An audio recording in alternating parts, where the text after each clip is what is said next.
Alright, let's see. This is going to be part 1, 2, 3, 4, 5.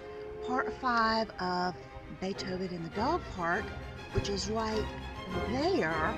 However, we've moved up and are sharing a similar view that Beethoven had overlooking the city of Vienna in his downtown apartment, as we are overlooking Reno.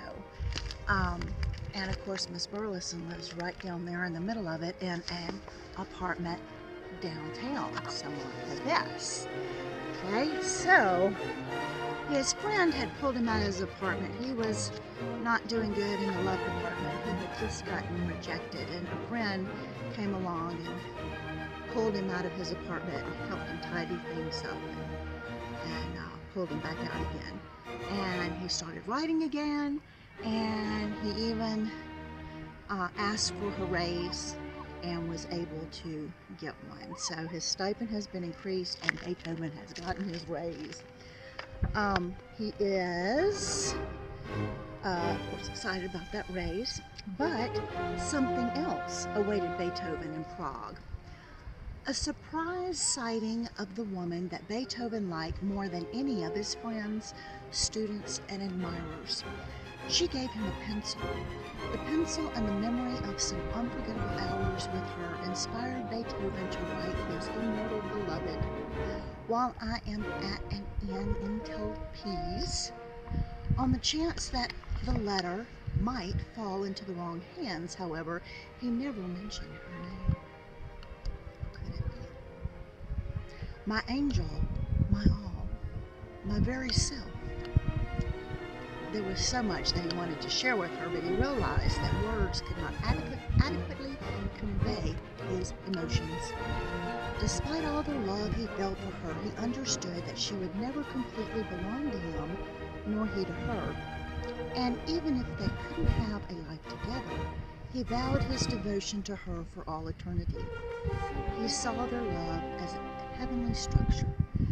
Thine, ever mine, ever ours. He wrote this letter in 3 parts and sent it on the morning of July 7.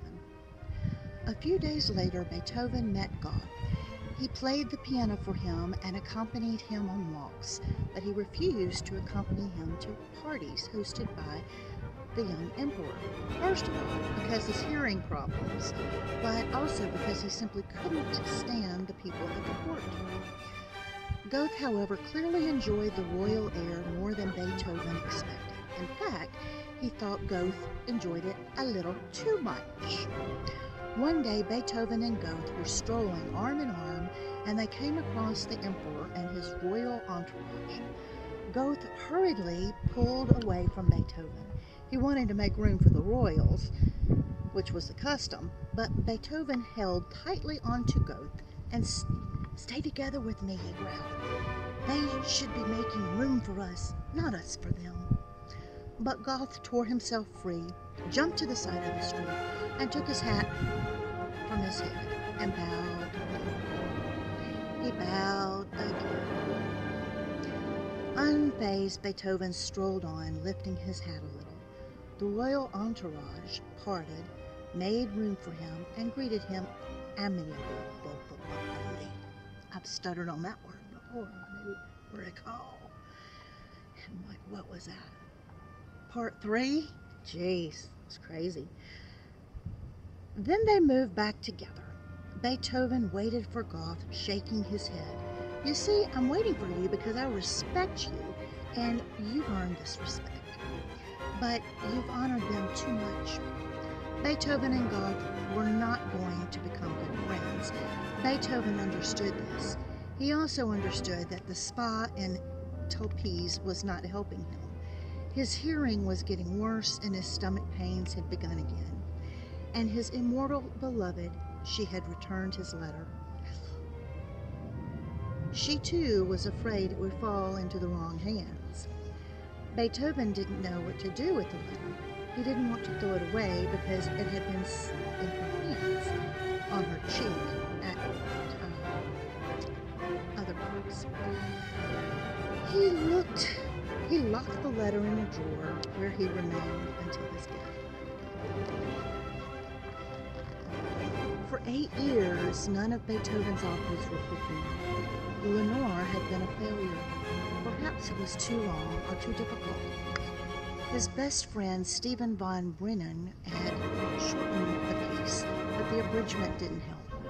The Austrian army had been defeated at Austerlitz, and misery and destitution had crept into Vienna. The people didn't want to see suffering people at the opera. They were surrounded by suffering in real life. In 1814, times had changed. Napoleon had been defeated and lived in exile on the island of Elba. Excuse me, so could it be the sage? Who knows? Maybe. Operas that had been popular in Paris were no longer stylish in Vienna. The managers of the Imperial Theater now wanted a performance of the opera Lenore. Those who worked backstage in the theater believed that Beethoven's opera would be a great success. Beethoven asked the director of the theater to write a new libretto for one of Florenstein's arias, which emphasized the thirst for freedom and hope. At first, he hesitated. He would try his best. But would a half-starved prisoner chained in total darkness, sitting in his own filth, still have the strength and hope to sing? Von Triskeli wrote several versions, but Beethoven wasn't satisfied with any of them. He insisted that something strong, aureous, auspicious was needed. Von Trisk would try to talk Beethoven out of this crazy idea over a nice dinner. Mrs. Von Trisk agreed and quickly invited a few friends to join them. In order not to anger Beethoven, Von Trisk prepared a few scribble verses on a piece of paper. An angel would appear to the dying Florenstein, who was half crazed from fear and hunger, an angel with the face of his wife. As soon as he arrived, Beethoven read the hastily written lines. And I do not feel soft, whispering air. What brings shine into my grave?